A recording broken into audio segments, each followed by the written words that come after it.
She tried to humiliate me in public. She didn't expect I'd already won. The maitre d' barely glanced at me before shaking his head. "I'm sorry, madam, but there's no reservation under your name." I blinked. That couldn't be right. That's impossible. I was invited to dinner with my husband's family. They should already be here. He gave me a polite but firm smile. I just checked. There's a reservation for 6 under Morgan Sinclair, but I'm afraid... A voice, sharp and familiar, cut in behind me. "Oh, Claire," Morgan's tone dripped with amusement. "Did you really think I'd include you in tonight's dinner?" I turned. There she stood, my mother-in-law, immaculate as ever, wrapped in designer fabric and smug superiority. Behind her, my husband Adam sat stiffly, clearly uncomfortable but silent. His sisters, Charlotte and Emma, whispered and smirked behind their menus. I steadied my voice. "I don't understand." Morgan's smile widened. "Sweetheart, I didn't think you'd actually show up. This is a family dinner. A place like this is... Well, it's a bit out of your league, don't you think? Maybe a budget restaurant suits you better." Charlotte chuckled behind her wine glass. Emma looked away. Adam gripped his fork and said nothing. The humiliation should have burned. But it didn't. Not this time. Instead, something inside me clicked. I smiled. A slow, deliberate smile. "Would you be so kind as to ask the owner to come out?" I asked the maitre d', my voice smooth, confident. Morgan laughed. "Oh, please, do you think the owner is going to come out just because you asked?" I met her gaze. "Yes, because he knows me very well." That wiped the smirk off. Her face, just for a second. She had spent years trying to make me feel like I didn't belong. From day one, I was the outsider. I didn't come from money, I didn't go to Ivy League schools, and I didn't wear my status like perfume. But tonight she had taken her cruelty to a new level, ensuring I would arrive only to be rejected in public, and she thought she'd won. The maitre d' hesitated. But then, "Claire?" I turned. Daniel Leon, the owner of the most exclusive restaurant in the city, walked into view. Early 50s, salt and pepper hair, tailored suit, the picture of refined elegance. His eyes lit up when he saw me. "Daniel," I greeted warmly. "It's been a while." He glanced at Morgan, then Adam, then back at me. "It has. What brings you here tonight?" I nodded toward their table. Apparently, I wasn't included in the reservation. A bit of an oversight, wouldn't you say? Daniel's expression darkened ever so slightly before shifting into a polite smile. "That won't do at all." Morgan crossed her arms. "This is a private dining establishment. You don't just walk in and expect a table." Daniel nodded. "You're absolutely right, Mrs. Sinclair. We don't allow walk-ins." He turned to the maitre d'.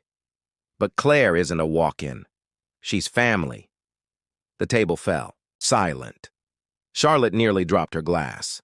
Emma blinked. Adam gripped his knife tighter. Morgan's voice was strained. "Family? That's rich. She's my son's wife. She has no connection to this place." He most exclusive restaurant in the city walked into view. Early 50s, salt and pepper hair, tailored suit, the picture of refined elegance. His eyes lit up when he saw me. "Daniel," I greeted warmly.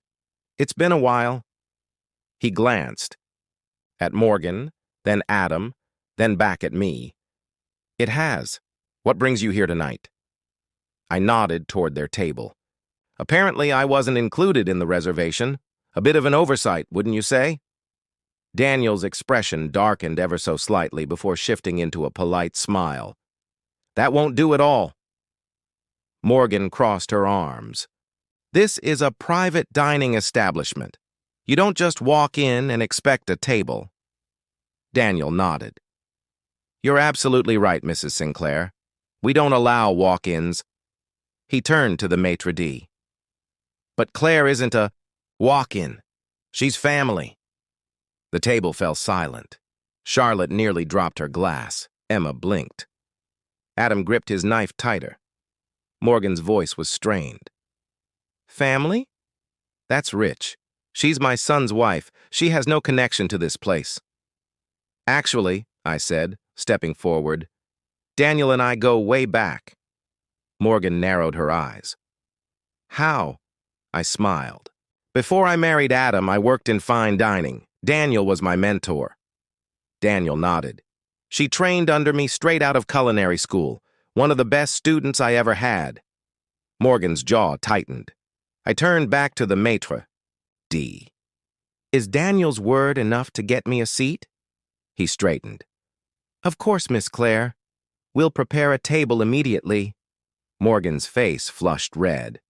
She gets special treatment because she used to work for you? Daniel's smile was cool. No. She gets special treatment because she earned it. They began setting a place, right next to Adam. Oh, I said lightly. Looks like there's plenty of room after all. Morgan's voice dropped. You're being dramatic. No, I said softly. I'm just enjoying dinner with my family. Isn't that what you wanted? Daniel leaned in. We'll send over something special, Claire. On the house? I asked. He winked. Of course. I took my seat at the table, posture poised, fork in hand. A beautifully plated amuse-bouche arrived moments later. This looks incredible, I said, slicing into it with practiced ease. Across the table, Morgan's face twisted. She lifted her wine glass, hiding her scowl. Well, she said tightly, I suppose someone like you would know people in hospitality. I arched a brow. Hospitality? You know, she waved vaguely. Waiting tables, kitchen work. Not careers our family is accustomed to. Ah, there it was, the root of it all. It wasn't just that she hadn't included me. It was that she wanted to remind me, loudly and publicly, that in her eyes, I was still just a waitress who got lucky. I took another sip of wine. You say that like it's a bad thing. She blinked, surprised I hadn't shrunk back. It must have been quite an adjustment for you, she continued, forcing a smile, marrying into a family like ours. And Adam? Still silent. That's when it hit me. This wasn't the first time she'd tried to humiliate me, and every time he had let her. At our wedding, at Christmas, at every family event where I was the outsider in my own marriage, and I had stayed quiet. Not tonight. I set my wine glass down. Do you know the difference between you and me, Morgan? Her head tilted, curious. I worked for everything I have. The table froze. She scoffed. Are you implying I didn't? I let the silence stretch. Then I added, I didn't marry into wealth. I didn't inherit status. I built my career from the ground up. And yet, here we are. Same restaurant, same table, same respect from the owner. Morgan's hands clenched. Charlotte and Emma fell quiet. Adam looked like he wanted to vanish. And Morgan, I added, voice calm, cutting, final. You should be careful who you look down on. I picked up my fork. You never know who might end up above you. Morgan said nothing. She couldn't. Because for once, the entire room wasn't looking at her with admiration. They were looking at me, and I had never stood taller. Morgan leaned back in her chair, lips curving into that signature saccharine smile. If you're so independent, so self-made, she purred, why is it that my son is the one paying for your lifestyle? Silence fell. Charlotte gasped. Emma shifted in her seat.